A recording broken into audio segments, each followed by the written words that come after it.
하나님 말씀 봉독합니다. 열왕기상 17장 8절에서 16절 말씀 교독합니다. 여호와의 말씀이 엘리야에게 임하여 이르시되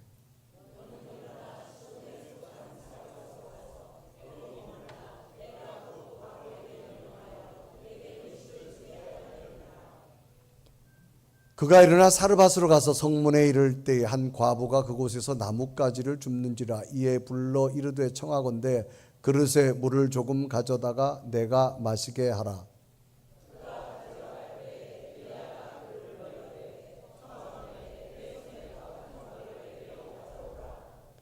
그가 이르되 당신의 하나님 여호와께서 살아계심을 두고 맹세하노니 나는 떡이 없고 다만 통에 가루 한 웅큼과 병에 기름 조금뿐이라.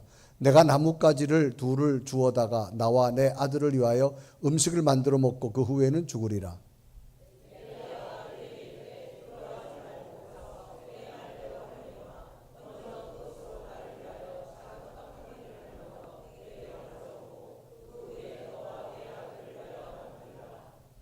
이스라엘 하나님 여호와의 말씀이 나 여호와가 비를 지면에 내리는 날까지 그 통에 가루가 떨어지지 아니하고 그 병에 기름이 없어지지 아니하리라 하셨느니라.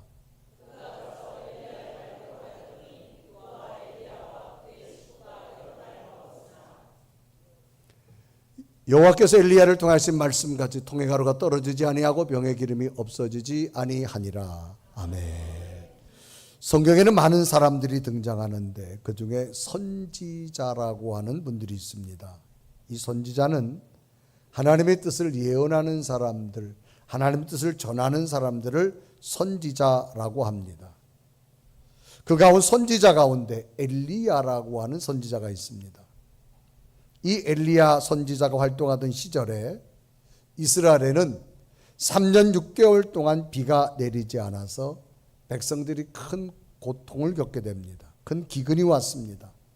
원인은 비가 내리지 않는 겁니다. 비가 내리지 않는 그 이유는 우상을 섬긴 당시 아합 왕에 대한 하나님의 진노하심이 엘리야의 기도 후에 일어났기 때문입니다. 그러기에 열왕기상 17장 7절은 기록합니다. 땅에 비가 내리지 아니하므로 얼마 후에 그 시내가 마르니다 라고 기록합니다. 결국 물이 흘렀던 시내가 가뭄으로 모두 말라버렸습니다. 이런 가뭄 때에 엘리야 역시 마실 물이 부족했고 먹을 음식조차 구할 수가 없게 되어졌습니다. 그래서 하나님께서는 엘리야 선지자를 그리 시냇가로 인도하여서 물을 마시게 하셨고 까마귀를 통해서 먹을 것을 공급해 주셨습니다. 이때 기록 열왕기상 17장 6절은 기록하지요. 까마귀들이 아침에도 떡과 고기를 저녁에도 떡과 고기를 가져왔고 그가 시냇물을 마셨으나 라고 기록합니다.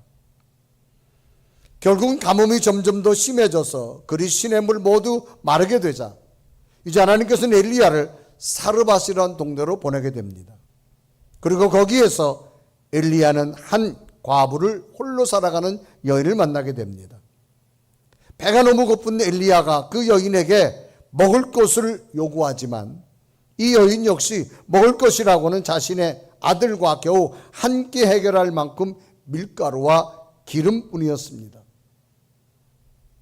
자신도 먹을 수 없는 상황, 다른 식구가 더 늘었으니 다른 하나님의 선지자가 와서 달라고 하니 얼마나 부담되겠습니까? 이때 이 여인은 자신에게 떡 한 조각을 요구하는 엘리야에게 자신의 남은 것이라고는 마지막 자신과 함께 먹고 죽을 한 끼의 식사밖에 없다고 솔직히 말합니다. 이때 장면이 열왕기상 7장 17장 12절에 기록하지요. 그가 이르되 당신의 하나님 여호와께서 살아계심을 두고 맹세하노니 나는 떡이 없고 다만 통에 가루 한 웅큼과 병에 기름 조금뿐이라. 내가 나무가지를 주워다가 나와 내 아들을 위하여 음식을 만들어 먹고 그 후에는 죽으리라 라고 말합니다. 자신의 처절한 상황을 솔직하게 엘리야에게 이야기합니다. 자신과 아들이 함께 죽어야 되는 너무나 절박한 상황입니다. 당신은 어떤 방법도 어떤 해결점도 없는 완전한 절망적인 상황입니다. 이러한 때 하나님께서는 엘리야 선지자를 통하여서 완전한 절망적인 상황에서 살아온 이 여인에게 하나님의 새로운 기적을 주시게 되어지는데, 어떻게 완전한 절망 가운데 하나님 엘리야를 통해서 어떤 메시지를 주었고 그 메시지를 어떻게 받았는가를 보면서 이 완전한 절망적인 상황에서 하나님의 기적으로 다시금 새로운 희망을 얻은 이 여인의 모습 속에서 오늘 우리에게도 하나님이 주시는 엘리야를 통해 주신 말씀이 우리에게 들려져서 어떤 절망 속에서도 하나님의 또 다른 기적을 볼 수 있는 은혜의 삶이 되기를 주님의 이름으로 축복합니다. 그러면 이렇게 처절한 절망 앞에서 엘리야를 통한 하나님의 메시지는 무엇이었을까라고 하는 겁니다. 첫째는 두려워하지 말라는 겁니다. 두려워하지 말아라. 지금 이 여인의 현실은 심리적으로 무서운 공포이며 불안감이 온 몸을 감싸고 있는 그런 상황입니다. 그것은 이제 곧 자신과 아들이 함께 먹을 것이 없어서 죽어야만 되는 처절한 현실이 다가왔기 때문입니다. 정말 상상조차 할 수 없는 절망적 상황이고 아들과 함께 죽음을 맞이해야 되는 큰 두려움이 이 여인 가슴 속에는 가득 차 있는 상황입니다. 이러한 때 엘리야가 이 여인에게 한 말은 심리적인 상황에 여인아 두려워하지 말라는 겁니다. 그러니까 열왕기상 17장 13절에 이르가지요. 엘리야에게 그렇게 이르되 두려워하지 말고 그렇게 말합니다. 가서 내 말대로 하려니와 먼저 그것으로 나를 위하여 작은 떡 한 개를 만들어 내게로 가져오고 그 후에 너와 내 아들을 위하여 만들라. 두려워하지 말라는 겁니다. 인간에게는 두려움이라고 하는 것이 있습니다. 이것은 생존에 필요한 필수적인 감정입니다. 스스로 위험을 인지하고 나면 이에 대응하도록 자동적으로 원초적인 것이 발생하는 게 바로 두려운 마음입니다. 그러면 왜 사람에겐 두려움이 생길까? 그것은 해결점이나 답이 없다고 생각되고 어떤 방법도 길이 없다고 느껴질 때 나타나는 자연 발생적으로 생기는 심리적 현상 중에 하나가 바로 두려움이라는 겁니다. 자신의 방법은 도저히 불가능하고 해결할 수 없고 평가될 때 위험을 인지하는 신호가 바로 두려움입니다. 지금 이 여인의 두려움은 앞으로 살아갈 시간에 기근에 따른 배고픔과 그 결과로 나타날 아들과 함께 죽음의 현실을 자기 스스로 해결할 수 없어서 두려운 마음이 그에게 가득 찬 겁니다. 이런 심리적 현상은 인간의 생존에서 자연 발생하는 겁니다. 두려움이 찾아오면 부정적 요소로 내 마음속이 가득 차기 시작합니다. 그러면 이런 두려움이 사라지려면 한 가지 있습니다. 대처가 필요합니다. 정서적 대처가 필요합니다. 대처란 말은 다른 것으로 대신하는 게 있어야 됩니다. 지금 여인은 죽음이라는 것이 가득 찼습니다. 그러면 죽음을 해결할 수 있는 다른 대처가 있을 때, 정서적 대처가 있을 때 두려움이 사라지는 겁니다. 그런데 엘리야는 그냥 두려워하지 말라 그렇게 말하는 겁니다. 만약 누군가가 여러분에게 투자를 권유합니다. 여기다 투자하면 돈 많이 번다고. 많이 번다는데 사람이 투자하지요? 해야 될까 말까 고민하다가 이 사람 저 사람 물어보다가 괜찮다 그래서 투자했습니다. 근데 갑자기 경제가 어려워졌습니다. 투자했던 회사가 망하기 시작합니다. 자기가 투자한 돈을 받을 수 없는 상황이 됩니다. 그럴 때 밀려오는 마음이 어떤 마음일까요? 불안한 마음이 오겠죠. 그리고 그 생각이 꼬리에 꼬리를 물고 앞으로 그냥 안 될 일들만 생각하기 시작합니다. 그리고 막 두려운 마음이 다가옵니다. 가족들에 대한 미래, 해결 방안이 없습니다. 어떻게 할까? 이거는 두려운 마음을 갖지 말라 그래도 자동적으로 생겨지는 겁니다. 이럴 때 두려움을 해결하는 방법은 정서적 대처가 필요한데 딱 하나입니다. 어떤 걸까요? 어느 큰 기업 오너가 권사님 걱정하지 마. 권사님 투자한 건 내가 책임질게. 그 말을 듣는 순간 두려움이 더 생길까요? 사라질까요? 질문이 영 수준에 안 맞죠? 여러분 큰 기업 오너가 와서 여러분 투장은 내가 책임진다라고 하는 거예요. 그럼 여러분 대체가 된 겁니다. 그러니까 두려움은 다 사라지는 거예요. 그런데 지금 엘리야는 뭘 대체할 게 없어요. 그냥 두려워하지 말라 그렇게 말하는 겁니다. 그런데 여인의 현실은 이제 마지막 남은 밀가루와 기름 가지고 이거 가지고 먹고 자식과 함께 죽어야 되는 그 처절한 상황. 정말 죽음이 막 밀려올 때 두려움이 왜 밀려오지 않겠습니까? 자신의 불안감을 대체할 길이 없습니다. 이러할 때 엘리야가 한 말은 떡이라도 이만큼 주면서 쌀이라도 이만큼 주면서 하는 게 아니에요. 그냥 두려워하지 말라는 겁니다. 과연 이 이야기를 들은 여인이 어떻게 그걸 받아들이고, 그러면 이런 상황에 똑같이 엘리야도 지금 배가 고프고 목이 마른 이 상황에 이 여인에게 뭐 어떻게 물을 달라 그러고 지금 여인이 먹을 걸 줘야 살아갈 상황인데도 이 엘리야는 두려워하지 말라라고 말할 수 있었을까라는 겁니다. 이유는 하나입니다. 엘리야는 이 절망적 상황에서도 하나님은 놀라운 일들로 이루실 줄로 믿습니다 라고는 분명한 확신이 엘리야 마음속에 있었습니다. 그래서 엘리야는 두려워하지 말라는 겁니다.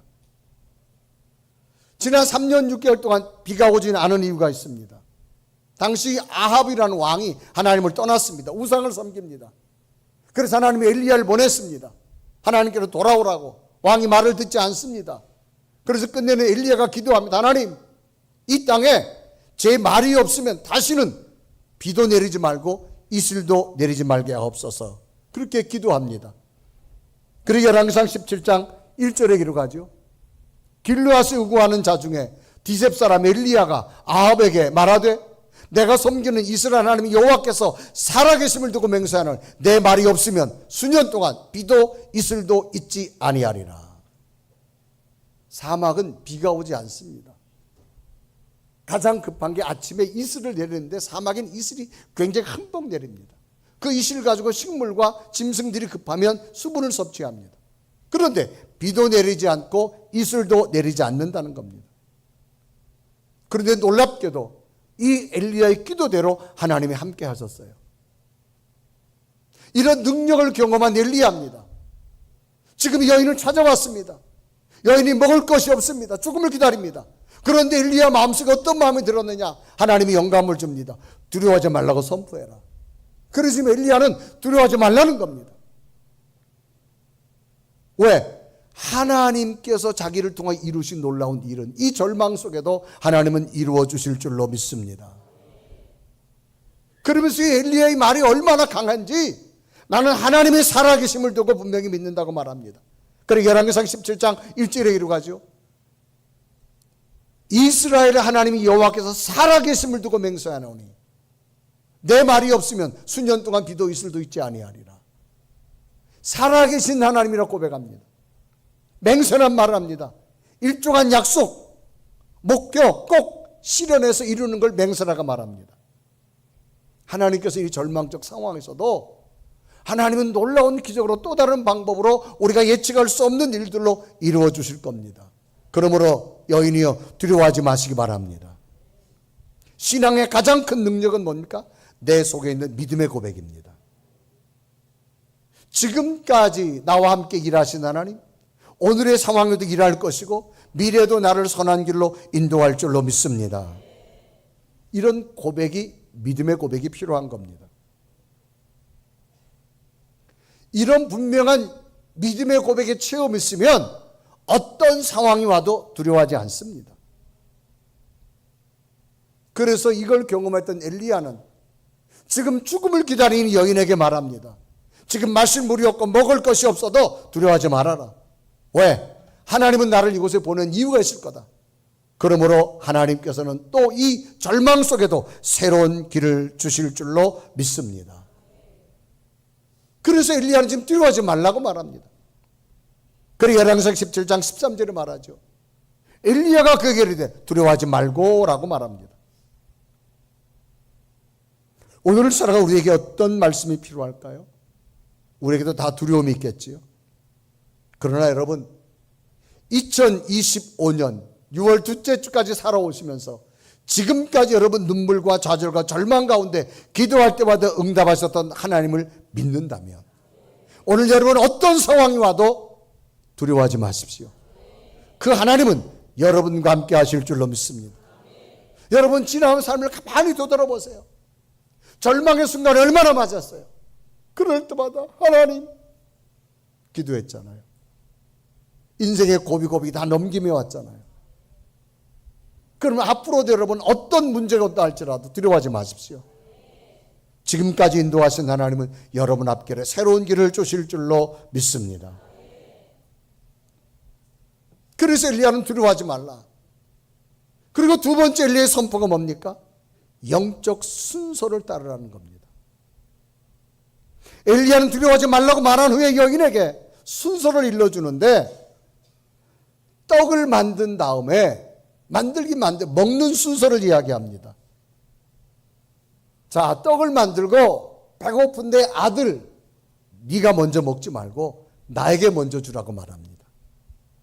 순서를 이야기하고 있는 거예요. 그리고 열왕기상 17장 13절에 이루어가죠. 엘리야가 그에게 이르되 두려워하지 말고 가서 내 말대로 하려니와 먼저 그곳으로 나를 위하여 작은 떡 한 개를 만들어 내게로 가져오고 그 후에 너와 내 아들을 위하여 만들라. 먼저란 말은 어떤 의미입니까? 시간적으로 순서상으로 앞선 것을 먼저라 그런 얘기입니다. 후에란 말은 무엇 다음에 하는 겁니다. 모든 것에서는 순서가 있어야 잘 됩니다. 그래서 지금 엘리야는 순서를 이야기하는 거예요. 떡을 만들어 먹긴 먹지만 먼저 나를 위해 가져오라는 겁니다. 그리고 내 아들과 네가 그 다음에 먹어라. 순서를 이야기해요. 옷을 입는 데는 순서가 필요합니다. 제가 넥타이를 맬 때는 와이셔츠를 먼저 입어야 됩니다. 그리고 넥타이를 매야 됩니다.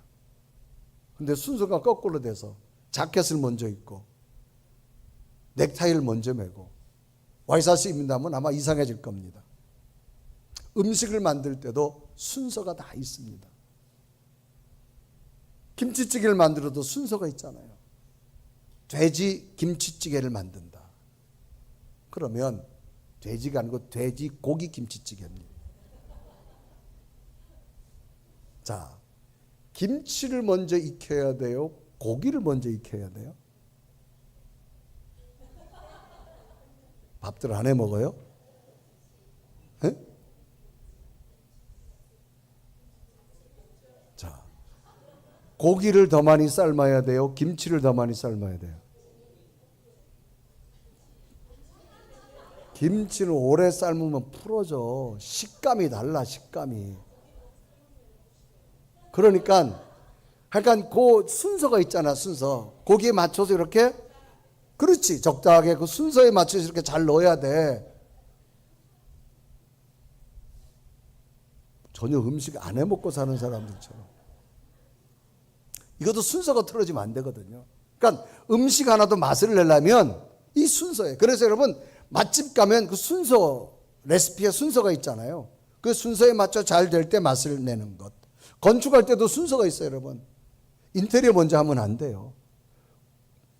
구조를 먼저 세워놓고 그리고 벽체를 세우고 그리고 인테리어를 하고 해야 돼요. 순서 없이 그냥 전기불 먼저 달아놓고 그 다음 콘크리트 치면 그건 아무 의미 없습니다. 농사를 지을 때도 순서가 있어요. 씨를 뿌려놓고 그 다음에 싹이 올라온 다음에 잘 해야지 농약부터 먼저 치면 절대 안 됩니다. 순서가 중요한 거예요. 영적 삶에도 분명한 순서가 있음을 이야기합니다. 오늘 성경에 나오는 상황은 이 여인은 처절합니다. 이제 마지막 남은 밀가루와 기름을 가지고 떡을 만들어서 자신과 아들이 먹고 죽음을 기다리는 상황입니다. 그런데 엘리야가 두려워하지 말라 해놓고 순서를 바꿔버립니다. 나에게 먼저 달라고 말합니다. 자, 이 여인의 삶이 얼마나 처절한지, 나는 정말로 처절하다, 마지막 지금 죽음을 기다릴 수밖에 없는 상황을 열왕기상 17장 12절은 이렇게 솔직하게 말합니다. 그가 이르되 당신 하나님 여호와께서 살아계심을 두고 맹세하노니 나는 떡이 없고 다만 통에 가루 한 움큼과 병에 기름 조금뿐이라. 내가 나무가지를 주워다가 나와 내 아들을 위하여 음식을 만들어 먹고 그 후에는 죽으리라. 하나님의 살아계심을 두고 맹세하는 거예요. 거짓이 아니라는 거예요. 이런 처절한 상황. 그런데 이런 완전한 삶을 위해서 여인의 생각은 가장 타당합니다. 왜? 자식한테 먼저 줘야지. 굶어 죽으려고 하는데. 그런데 엘리야가 순서를 바꾸라는 거예요. 내 자식한테 먼저 주지 말고 나에게 먼저 달라는 겁니다. 그리고 후에 내와 내 자식이 먹으라는 겁니다. 열왕기상 17장 13절에 이르가지요. 엘리야가 그에게 이르되 두려워하지 말고 가서 내 말대로 하려려 먼저 그것으로 나를 위하여 작은 떡 한 개를 만들어 내게 가져오고 그 후에 너와 내 아들을 위하여 만들라. 그러면 왜 엘리야는 상식을 뛰어넘는 순서를 이야기할까라고 하는 겁니다. 그것은 하나님께서 하시는 일을 기대하기 원하면 하나님의 순서를 따르라는 겁니다. 하나님의 놀라운 일을 보기 원하면 하나님이 원하는 순서를 따르라는 겁니다. 지금 여인이 생각하고 있는 것은 인간의 생각입니다. 이제 인간은 아무것도 할 수 없는 상황이에요. 처절한 죽음밖에 기다릴 수 없는 상황. 이럴 때 엘리야는 여인에게 하나님의 순서를 제시합니다. 이렇게 해보라는 거예요.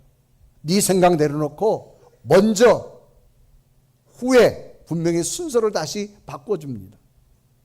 왜? 인간이 할 수 없는 것은 이제 하나님이 하셔야 되는데 하나님이 하시는 일은 신비로움이 있기 때문입니다. 신비롭다는 말은 우리의 판단과 이성을 뛰어넘어 이루어지는 일을 신비롭다 그렇게 말할 수 있습니다. 이런 신비로움은 인간이 만드는 게 아닙니다. 하나님이 만들어 주시는데 하나님은 영적 순서에 따라 이루어질 때 하나님이 만드심을 의미합니다. 마가복음 5장에 보면 12년 동안 혈루증을 앓은 여인이 있습니다. 이 여인은 자기 병을 고쳐보려고, 이 혈루병은 하혈하는 병입니다. 자기 병을 고쳐보려고 많은 병원, 많은 의사를 쫓아다녔는데 아무 효험이 없습니다. 많은 병원 다니니까 병원비도 많이 나갔어요. 이 여인이 이제 죽음만 기다릴 수밖에 없는 상황입니다. 그리고 이때 장면을 마가복음 5장 26절은 이렇게 읽어하죠. 많은 의사에게 많은 괴로움을 받았고 가진 것도 다 허비하였으되 아무 효험이 없고 도리어 더 중하해졌던 차에라고 말합니다. 이제 인간의 의학으로 끝났습니다. 죽음을 기다려야 됩니다. 그러니까 마음이 얼마나 두렵겠어요. 죽음을 기다리는 공포감. 그런데 이 여인에게 누군가가 예수님 이야기를 전해줍니다. 하나님의 아들 예수님이 있는데 그분은 놀라운 일을 행하시는 분이다. 놀랍게도 예수님의 이야기를 듣는 순간 자기 속에 두려움이 자꾸 사라지는 거예요. 들으면 평안해지고 들으면 기뻐지고. 그래서 여인이 어느 날 그분 좀 만나보고 싶은데 어느 날 정말 예수님이 그 마을에 오신 거예요. 이 여인은 한 가지입니다. 저 지나가는 주님의 옷자락 끝만 만져도 나는 낫겠다. 왜? 이 여인은 예수님에게 정상적으로 갈 수 없습니다. 이 하혈하는 병, 혈루병은 부정하다 그래가지고 전염성이 있다 그래가지고 일반 사람과 생활할 수 없어요. 그러니까 주님께 가까이서 올 수 없기 때문에 저 지나가는 옷자락만 만져도, 만약에 이 여인이 일반 사람에 그러면 일반 사람이 돌을 들고 여인을 쳐서 죽여도 됩니다. 왜? 전염을 일으키는 병이기 때문에. 그러니까 할 수 없어서 저 지나가는 주님의 옷자락 끝만 만져도 나는 낫겠다라고 하는 믿음을 가진 거예요. 그래서 내가 돌에 맞아 죽는다 할지라도 내 주님의 옷자락이라도 만지고 죽겠다. 그래서 여인이 가서 주님의 옷자락을 만집니다. 그래서 마가복음 5장 18절에 이루어가지요. 이는 내가 그의 옷에만 손을 대어도 구원을 받으리라 생각함이로라.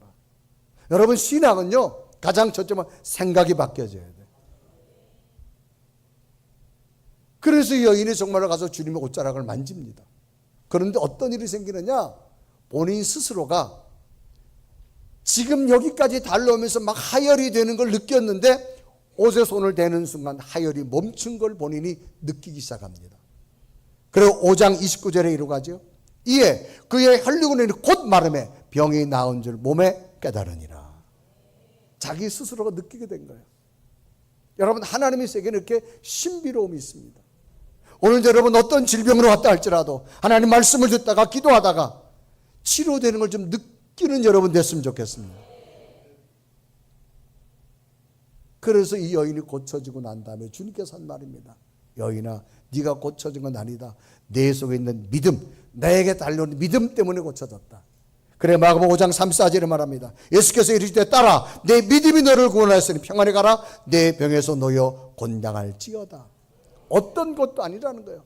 내 속에 생각이 바뀌어지고 나를 향한 그 믿음 하나가 너를 강건하게 했다는 겁니다. 이 불치병의 여인이 고쳐진 것은 수술도 아니었습니다. 병원도 아니었습니다. 주님의 능력을 믿는 믿음 하나. 믿음 속에는, 하나님의 세계는 신비로운 능력이 있습니다. 참으로 신비로운 기적이었고 하나님의 능력이었던 겁니다. 이처럼 영적 세계는 하나님의 신비로운 능력을 가지고 있습니다. 그래서 지금 엘리야는 죽음을 기다릴 수만 여인에게 너의 방법이 아니라는 겁니다. 하나님의 방법으로 절망의 문제를 해결하고 싶다면 영적 순서를 바꾸라는 거예요. 네가 먼저가 되지 말고 하나님이 먼저 되라고 말하는 겁니다. 그래서 여인이 엘리야의 말을 듣고 그대로 행합니다. 정말로 죽어가는 아들을 위해 먼저 줘야 됨에도 불구하고 그 떡을 만들어 하나님은 선지자에게 먼저 가져갑니다. 그런데 어떤 일이 생깁니까? 정말 성경은 말대로 하였더니 그 3년 6개월 가뭄 때에 식량이 떨어지지 않습니다. 하나님이 채워지는 것을 경험한 줄 믿습니다. 그리고 열왕기상 17장 15절과 16절은 당시 상황을 이렇게 기록하죠. 그가 가서 엘리야의 말대로 하였더니 그와 엘리야와 그의 식구가 여러 날 먹었으나 여호와께서 엘리야를 통하여 하신 말씀같이 통의 가루가 떨어지지 아니하고 병의 기름이 없어지지 아니하니라. 오늘도 엘리야를 통해서 주신 말씀, 이 여인에게 주신 말씀이라 생각하지 말고 오늘 우리에게 주신 말씀으로 한번 들어보신다면 하나님은 또 다른 신비로운 능력으로 주실 줄로 믿습니다.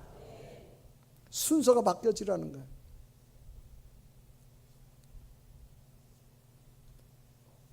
자, 주일날 한 주간 동안 살다가 주일날 또 바쁜 일 많이 있죠. 쉬기도 해야 되지요. 꼭 주일날 와서 예배를 드려야 되냐라고 생각되지만 하나님의 순서는 그렇지 않습니다. 여러분, 주일날 은혜 받고 하나님이 함께하면 그 믿음의 능력 가지고 내일부터 토요일까지 살아가는 겁니다. 이게 우리 크리스찬의 순서입니다. 순서. 근데 다른 사람들은요, 한 주간 동안 지친 몸에 주일날 쉬는 거예요.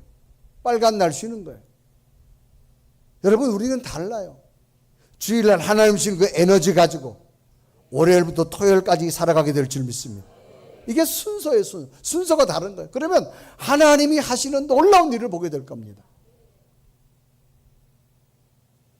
하나님 앞에 봉사가 우선일까? 내일 하기도 바쁜데. 그러나 하나님의 순서는 달라요. 하나님께서 먼저 하라는 겁니다. 그러면 그 다음은 네가 할 수 없는 걸 해준다는 거예요. 인간은 한계 상황이라는 게 있습니다, 여러분. 자, 과일 농사를 짓는 분이 있다 합시다. 열심히 농사나무를 잘 갖고 농약도 치고 그냥 풍성하게 그냥 사과가 이렇게 열렸어요. 그러니까 농부 말면 어떨까요? 올해는 사과 농사 잘 지어서 이제 좋은 값도 받겠다. 그런데 여러분, 거두기 얼마 전에 하늘에서 우박이 내려가지고 여러분 그게 다 깨졌다 생각해 보세요. 상품 가치가 없습니다. 내가 아무리 잘 만들어 놔도 마지막까지 잘 돼야 돼요. 마지막까지. 또 여러분, 농작물이라는 게요, 가격이 출하에 따라 달라집니다. 똑같은 여러분 상추도요, 한꺼번에 쏟아지면 가격이 떨어져요. 근데 이상하게요, 기도하는 사람이 상추 나갈 때는 다른 집들이 다 안 됐어. 그러니까 가격이 올라갈 수밖에 없어. 그걸 내가 못 만들어. 하나님이 만들어줘야 돼. 아멘. 아무리 공부 열심히 해도요, 하나님이 자녀들의 앞길을 열어야지. 내가 절대 안 열려. 우리 아들은 공부 열심히 해서 대기업에 연구원 들어갔다 생각합시다. 여러분 일상 대기업에서 연구만 하다가 여러분 퇴직하는 거예요. 그런데 하나님이 함께하면 연구할 머리는 안 돼도 연구원을 경영할 머리를 줘. 그래서 그 연구원을 경영하게 돼. 아멘 좀 해봐요. 그러니까 하나님이 이루시면 놀라운 일들을 보게 되는 거예요. 자, 우리가 경제 논리 생각하잖아요. 11조 헌금 드리잖아요. 우리 계산상으로는요 안 맞아요. 안 맞아. 그런데 여러분 지나온 삶을 보십시오. 10의 1조 헌금을 드리고 살아간 자와 안 드리고 살아간 자가 손익분기점을 인생 지나고 보십시오. 다릅니다. 내 계산은 안 드리고 사는 게 훨씬 많을 것 같은데 아니에요. 하나님이 채워주는 게 훨씬 많습니다. 이게 달라요. 이게 뭐냐? 순서입니다. 순서. 지금 여인에게 말합니다. 여인이여, 네가 지금 죽음을 고비해 있지만 내 아들하고 내가 먹는 게 먼저 순서가 하나님에서 먼저 가져오라는 거예요. 말대로 하였더니 하나님이 채워주는 기적을 보여주신 줄로 믿습니다. 그래서 엘리야는 두려워하지 말고 영적 순서를 이야기하고 있어요. 여러분, 오늘 우리에게 주는 영적 순서는 무엇일까요? 어떤 상황에도 기도가 먼저가 되시고 감사가 먼저가 되시고 하나님의 삶이 먼저 돼 보십시오. 여러분이 할 수 없는 일들을 하나님이 만들어가 주실 줄로 믿습니다. 오늘 엘리야를 통하여서 이 절망의 여인에게 희망을 주고 이룬 그 음성, 두려워하지 말고 영적 순서를 따르는 말씀, 다시 우리에게 주신 말씀으로 기억하게 하시고 어떤 절망 앞에서도 또 다른 하나님의 계획과 기적을 볼 수 있는 여러분 믿음 되기를 주님의 이름으로 축복합니다. 이건 하나입니다. 오직 믿음입니다. 그 믿음 가지고 오늘도 승리하는 여러분 될 줄로 믿습니다. 우리 한번 고백하며 말씀을 기억하며 찬양합니다.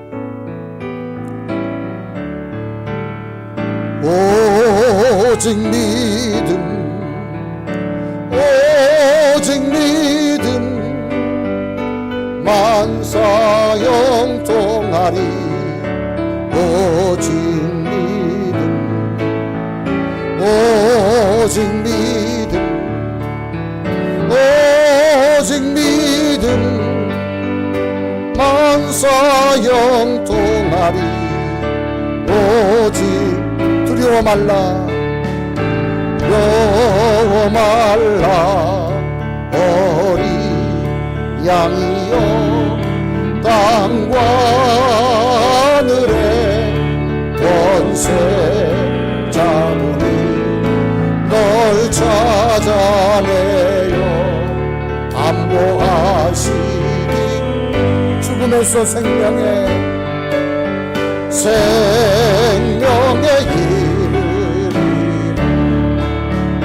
오직 믿음, 오직 믿음, 만사 형통하리. 오직 믿음, 오직 믿음, 오직 믿음, 만사 형통하리. 오직 믿음. 우리 한번 다같이 두 눈을 감으시고 이 절망의 상황에 엘리야의 말을 듣고 엘리야의 말대로 해본 이 사르밧 여인의 기적이 하나님 오늘 우리에게도 일어나기를 간절히 소망합니다. 우리도 찾아온 문제 앞에 너무나 불안해하고 두려워합니다. 하나님, 지금까지 인도하신 하나님이 계시기에 두려움이 사라지게 하여 주옵소서. 하나님은 하나님의 방법으로 이루어질 줄 믿기에 하나님 이 문제도 해결될 줄 믿습니다. 하나님이 영적 원리를 따르겠습니다. 내 생각, 내 방법의 원리가 아니라 하나님의 말씀이 내게 주었다면 이 하나님의 영적 원리를 따라서 내가 할 수 없는 것, 하나님이 이루어지는 기적을 보게 하여 주옵소서. 오늘도 말씀을 듣고 우리 앞에 어떤 절망과 좌절, 삶의 근심이 있다 할지라도 하나님 두려워하지 않겠습니다. 하나님이 내게 주시는 말씀을 붙들고 영적 원리를 따라서 하나님이 또 다른 기적을 볼 수 있는 나의 삶의 미래가 되게 하여 주옵소서. 이런 믿음을 내게도 부어 주시옵소서. 우리 간절히 고백하며 오직 믿음 붙들고 승리하는 내 믿음 되게 달라고 기도드립니다. 살아계신 하나님, 이 시간도 주 앞에 기도합니다. 간구합니다. 하나님 나를 도우시고 인도하시고 하나님의 사람을 하나님의 능력으로 하나님의 약속을 함께하기 원하오니 주여 기도합니다. 하나님 두려움이 사라지게 하여 주옵소서. 지금까지 내 기도 속에 함께하신 하나님 현실 앞에 두려워하지 말게 하시고 하나님의 영적 원리를 붙들고 더 믿음으로 나아가서 하나님의 기적을 볼 수 있도록 인도하여 주옵소서. 살아계신 하나님, 오늘도 주의 말씀을 듣게 하신 것 감사합니다. 근심, 염려, 걱정 두려워하지 말게 하시고 내 미래, 내 가정의 미래, 자녀들의 미래 두려워하지 말게 하시고 오늘도 하나님 주신 영적 원리 순서를 깨닫고 하나님이 이루시는 또 다른 기적을 볼 수 있는 믿음의 성도들의 미래가 되게 하여 주옵소서. 예수 그리스도의 이름으로 간절히 기도드리옵나이다. 아멘.